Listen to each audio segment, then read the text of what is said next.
ইবাদত আমরা বান্দা হব কিছু বান্দেগি বা কিছু ইবাদত থেকে নিজেকে পরিপূর্ণরূপে মুক্ত হতে হবে। এক নম্বর যে প্রবৃত্তির ইবাদত থেকে নিজেকে বেরোয় আসতে হবে। নিজের যে নফসের ডিজায়ার রয়েছে, অনেকে নফসকেই মাবুদ বানিয়ে নিয়েছে, নফসকে তাদের প্রভু হয়ে যায়। আমরা অনেকে এটা জানি না নফসকে কিভাবে মাবুদ বানিয়ে নিয়েছে। যে ব্যক্তি নফস এর তাড়নায় নিজে আল্লাহর বিধানকে লঙ্ঘন করে সুদ, ঘুষ, অনাচার, অবৈধ ব্যভিচার এই সকল কাজের মধ্যে লিপ্ত হয়েছে, সে মূলত নফসের গোলাম। সে আসলে বান্দা নয়। সে বান্দা নয়। সে নিজেকে মনে করতে পারে যে আমি হয়তো আল্লাহর বান্দা হয়েছি, না, সে বান্দা। আমি নামাজ পড়ছি, হজ করেছি, না না, সে বান্দাই নয়। সোজা কথা, সে বান্দাই নয়। দ্বিতীয় নম্বর হচ্ছে শয়তানের ইবাদত থেকে, গোলামি থেকে, বন্দেগী থেকে বেরিয়ে আসতে হবে। শয়তানের কতগুলো পদ্ধতি রয়েছে, এখানে সবচেয়ে বেশি শয়তানের ইবাদত করা হচ্ছে। আল্লাহর বিধানকে লঙ্ঘন করে, আল্লাহর বিধানকে বাদ দিয়ে যদি কোনো ব্যক্তি নিজের শয়তানের মন গড়া যে বক্তব্য রয়েছে, শয়তানের যেই চাকচিক্য রয়েছে, সৌন্দর্য রয়েছে, এর পিছনে দৌড়ায়, তাহলে বুঝতে হবে যে সে ব্যক্তি শয়তানের মূলত ইবাদত করছে। আল্লাহ তাআলা কোরআনের মধ্যে বলেছেন, আলাম আহাদ ইলাইকুম ইয়া বানি আদম আল্লা তা'বুদু শয়তান। হে আদম সন্তান, তোমাদের কাছে এই অঙ্গীকার কি আমি নেই যে আল্লা তা'বুদু শয়তান, তোমরা শয়তানের ইবাদত করবে না। শয়তানের ইবাদত কে কে করে, কোথায় করে? যেখানে আল্লাহর ইবাদত লঙ্ঘন হচ্ছে সেখানে সে ব্যক্তি শয়তানের ইবাদত করতেছে, সেখানে সে শয়তানের বান্দা হয়ে, সেখানে শয়তানের বান্দা আসে।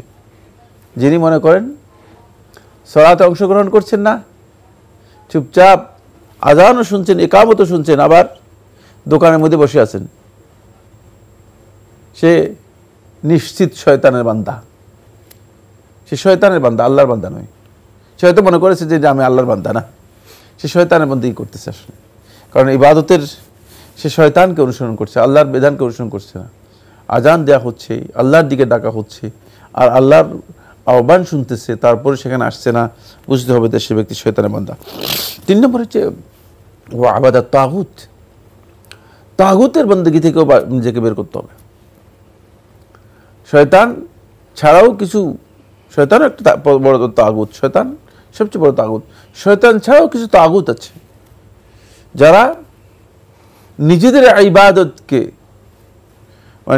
মানুষের উপর চাপিয়ে দিয়েছে, অথবা যারা সন্তুষ্ট চিত্তে মানুষ তাদের ইবাদত করে এটাকে পছন্দ করে থাকে, এরা সবাই তাগুত। অথবা আল্লাহর বিধানকে সরাসরি, আল্লাহর বিধানকে প্রত্যাখ্যান করে নিজের বিধান মানুষের উপর জারি করে দিচ্ছে, এরা সবাই তাগুত। এই তাগুত এর বন্দেগী থেকে, অন্যথায় তাগুতের বান্দা থেকে যাব আমরা। এখান থেকে অবশ্যই নিজেকে মুক্ত করতে হয়। জিতানিবুত তাগুত। কারণ আল্লাহর যদি বান্দা হতে হয় তাহলে অবশ্যই তাগুতকে বর্জন করতে হবে এবং তাগুত থেকে নিজেকে দূরে সরাতে হবে, তাগুতের ইবাদত থেকে নিজেকে বেরিয়ে আসতে হবে। ধর্মের দ্বারপথ গিয়ে কি আমরা বিভ্রান্ত হচ্ছি না? তাগুত তো যা বললাম, যারা ধর্মের একটা নিজেরা আবহাওয়া সৃষ্টি করে, ধর্মের কথা বলে তারা ধর্ম থেকে বিচ্যুত করে, বান্দা থেকে বিচ্যুত করে। হতে পারে যে তাগুত প্রচুর। এই তাগুতের হচ্ছে যে দেখা যাচ্ছে তিনি আল্লাহর কথা বলছেন, ইসলামের কথা বলছেন, অথচ নিজের ভক্ত তৈরি করতেছেন। ভক্ত বলতে নিজের বান্দা, আল্লাহর কথা বলে ডাকছেন, আকর্ষণ করছেন, নিজের বান্দা তৈরি করছেন যে আমার বান্দা হও, আমার কথা মতো চলো, আমার বিধান মতো চলো, আমার বিধান নয়, নিজের বান্দা হচ্ছে। এদেরকে আল্লাহ সুবহানাহু ওয়া তাআলা বলেছেন, ওয়ালা তাত্তাখিযু মিন দুনিল্লাহি আরবাবা, যে তোমরা আল্লাহ তাআলা ছাড়া এই মানুষদের মধ্যে থেকে কাউকে তোমাদের রব হিসেবে গ্রহণ করো না। আমরা ফোনে জি, এখন বিকাশ অ্যাপে পাবেন দেশের প্রথম ডিজিটাল লোন।